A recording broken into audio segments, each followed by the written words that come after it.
सत्र में हम जिस विषय का अध्ययन करने जा रहे हैं वो है धातु एवं अधातु के भौतिक गुणधर्म, physical properties of metals and non metals. हम एक एक करके दोनों धातुओं एवं अधातुओं के भौतिक गुणधर्मों पर चर्चा करेंगे। पहले हम धातुओं के बारे में चर्चा करेंगे। धातुओं का पहला भौतिक गुणधर्म है धातु आघातवर्ध्य, मैलिएबल होते हैं। आघातवर्ध्यता, मैलिएबिलिटी क्या है? धातुओं को पीटकर पतली चादर बनाया जा सकता है। इस गुणधर्म को आघातवर्ध्यता, मैलिएबिलिटी कहते हैं। सोना तथा चांदी सबसे अधिक आघातवर्ध्य धातु हैं। एल्यूमीनियम फॉयल का उपयोग खाद्य पदार्थों की पैकिंग के लिए किया जाता है क्योंकि एल्यूमीनियम आघातवर्ध्य हैं और इसे पीटकर पतली चादरों के रूप में परिवर्तित किया जा सकता है। दूसरा गुणधर्म ये है कि धातु तन्य, डक्टाइल होते हैं। तन्यता, डक्टिलिटी का अर्थ क्या है? धातु को पतले तार के रूप में खींचने की क्षमता को तन्यता, डक्टिलिटी कहते हैं। सोना सबसे अधिक तन्य धातु है। चांदी भी अधिक तन्य धातुओं में से एक है। कॉपर और एल्यूमीनियम धातु भी तन्य हैं और इन्हें पतली तारों में खींचा जा सकता है। धातुओं का अगला तीसरा गुणधर्म ये है कि धातु ऊष्मा के सुचालक, गुड कंडक्टर ऑफ हीट होते हैं। चांदी ऊष्मा का सबसे अच्छे चालक हैं। कॉपर और एल्यूमीनियम भी ऊष्मा के अच्छे चालक हैं। लेकिन क्या आप जानते हैं कि धातु ऊष्मा का संचालन कैसे करते हैं?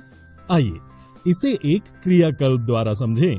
एक एल्यूमीनियम तार को इस तरह से क्लैंप की मदद से स्टैंड से बांध दीजिए। तार के खुले सिरे पर मोम का उपयोग कर एक पिन चिपका दीजिए। बर्नर से क्लैंप के निकट तार को गर्म कीजिए। थोड़ी देर बाद आप देखेंगे कि मोम से चिपकाई पिन मोम पिघलने के कारण गिर जाती है। लेकिन ऐसा कैसे संभव हुआ? ऊष्मा तार के एक सिरे से दूसरे सिरे तक कैसे पहुंचती है? जब किसी धातु को गर्म किया जाता है तो उसके परमाणु ऊर्जा प्राप्त करते हैं और अधिक गति से कंपन करते हैं। ये ऊर्जा परमाणुओं में मौजूद इलेक्ट्रॉनों को प्राप्त हो जाती है। ये इलेक्ट्रॉन धातु में गतिशील रहते हैं। जब ऊर्जावान इलेक्ट्रॉन धातु में गतिशील होते हैं तो वे धातु के अन्य इलेक्ट्रॉनों और परमाणुओं को ऊर्जा प्रदान करते हैं। इस तरह धातु के एक सिरे से दूसरे सिरे तक ऊष्मा का संचालन होता है। लेड तथा मरकरी ऊष्मा के कुचालक हैं। चौथा गुणधर्म ये है कि धातु विद्युत के सुचालक, गुड कंडक्टर ऑफ इलेक्ट्रिसिटी होते हैं, यानी वे विद्युत को आसानी से प्रवाहित करते हैं। चांदी धातु विद्युत का सबसे अच्छा सुचालक है। कॉपर, सोना, एल्यूमीनियम और टंगस्टन भी विद्युत के सुचालक हैं।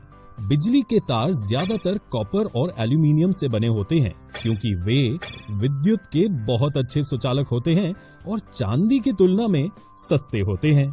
धातुओं का अगला पांचवा गुणधर्म ये है कि धातु चमकदार, लस्ट्रस होते हैं, यानी उनकी चमकदार सतह होती है और साथ ही उन्हें पॉलिश किया जा सकता है। धातु के इस गुणधर्म को धात्विक चमक, मेटालिक लस्टर कहते हैं। उदाहरण के लिए सोना, चांदी और कॉपर की चमकदार सतह होती है और साथ ही उन्हें पॉलिश किया जा सकता है। धातुओं का अगला छठा गुणधर्म ये है कि धातु आमतौर पर कठोर होते हैं, सोडियम और पोटेशियम को छोड़कर। प्रत्येक धातु की कठोरता अलग अलग होती है।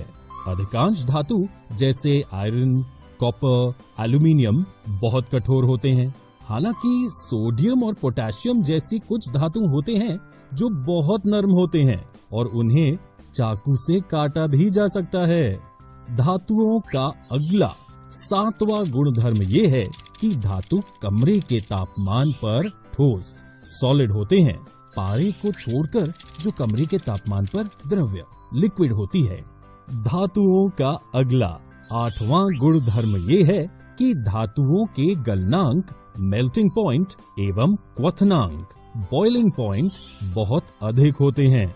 सोडियम और पोटेशियम को छोड़कर जिनके गलनांक एवं क्वथनांक कम होते हैं।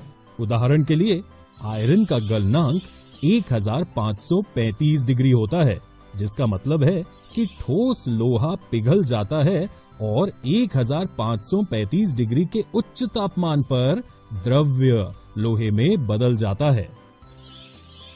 आइए आगे बढ़ें धातु के 9वें गुणधर्म की ओर, जो धातु का उच्च घनत्व, डेंसिटी होता है, सोडियम और पोटेशियम को छोड़कर।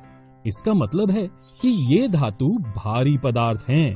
उदाहरण के लिए लोहे का घनत्व 7.8 ग्राम प्रति सेंटीमीटर घन है, जो काफी अधिक है। धातुओं का अगला और 10वां गुणधर्म है धातु ध्वनिक, सोनोरस होते हैं। दोस्तों, क्या आप ध्वनिक, सोनोरस का अर्थ जानते हैं? धातु कठोर सतह से टकराने पर आवाज उत्पन्न करते हैं, इसलिए हम कहते हैं कि धातु ध्वनिक होते हैं। इस गुणधर्म के कारण है कि धातुओं का उपयोग घंटी और गिटार जैसे संगीत वाद्य यंत्रों के तार बनाने के लिए किया जाता है। आइए अब हम अधातुओं के भौतिक गुणधर्मों, physical properties of non metals को देखें। अधातुओं का पहला गुणधर्म ये है कि वे न तो आघातवर्ध्य, मैलिएबल हैं और न ही तन्य, डक्टाइल हैं। वे भंगुर होते हैं, यानी वे आसानी से टूट जाते हैं।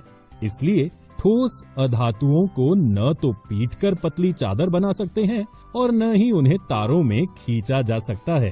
अधातुओं का अगला दूसरा गुणधर्म ये है कि वे विद्युत एवं ऊष्मा के कुचालक होते हैं। तो दोस्तों, धातुओं से विपरीत अधातु ऊष्मा या विद्युत को प्रवाहित नहीं करते हैं। क्यों? क्योंकि उनमें स्वतंत्र इलेक्ट्रॉन नहीं होते हैं। उदाहरण के लिए सल्फर और फास्फोरस। आप ये जानकर अचंभित हो जाएंगे कि ग्रेफाइट, जो एक अधातु है, बिजली का अच्छा संचालक है। ये एकमात्र अधातु है जिसे स्वतंत्र इलेक्ट्रॉनों की उपस्थिति के कारण विद्युत को प्रवाहित करने के लिए जाना जाता है। अधातुओं का अगला तीसरा गुणधर्म ये है कि अधातु चमकदार नहीं होते हैं। इसका मतलब है कि उनकी सतह चमकीली नहीं होती। उदाहरण के लिए सल्फर और फास्फोरस। परंतु आयोडीन एक ऐसा अधातु है जो चमकीला होता है। अधातुओं का अगला चौथा गुणधर्म ये है कि वे आमतौर पर मुलायम होते हैं, हीरे को छोड़कर। अधातुओं का पांचवा गुणधर्म ये है कि वे कमरे के तापमान पर ठोस, द्रव्य या गैस हो सकते हैं। उदाहरण के लिए कार्बन, सल्फर और फास्फोरस ठोस हैं, ब्रोमीन द्रव्य है और कमरे के तापमान पर हाइड्रोजन, ऑक्सीजन, नाइट्रोजन और क्लोरीन गैसीय हैं। अधातुओं का अगला छठा गुणधर्म ये है कि उनके क्वथनांक तथा गलनांक कम होते हैं, हीरे को छोड़कर। अधातुओं का अगला सातवां गुणधर्म ये है कि उनके घनत्व कम हैं, अर्थात वे हल्के पदार्थ हैं। उदाहरण के लिए सल्फर का घनत्व 2 ग्राम प्रति सेंटीमीटर घन है। अधातुओं का अगला आठवां गुणधर्म ये है कि वे ध्वनिक नहीं होते हैं, यानी वे किसी वस्तु के साथ टकराने पर ध्वनि उत्पन्न नहीं करते हैं। इस वीडियो में हमने धातु एवं अधातु के भौतिक गुणधर्म, physical properties of metals and non metals का अध्ययन किया।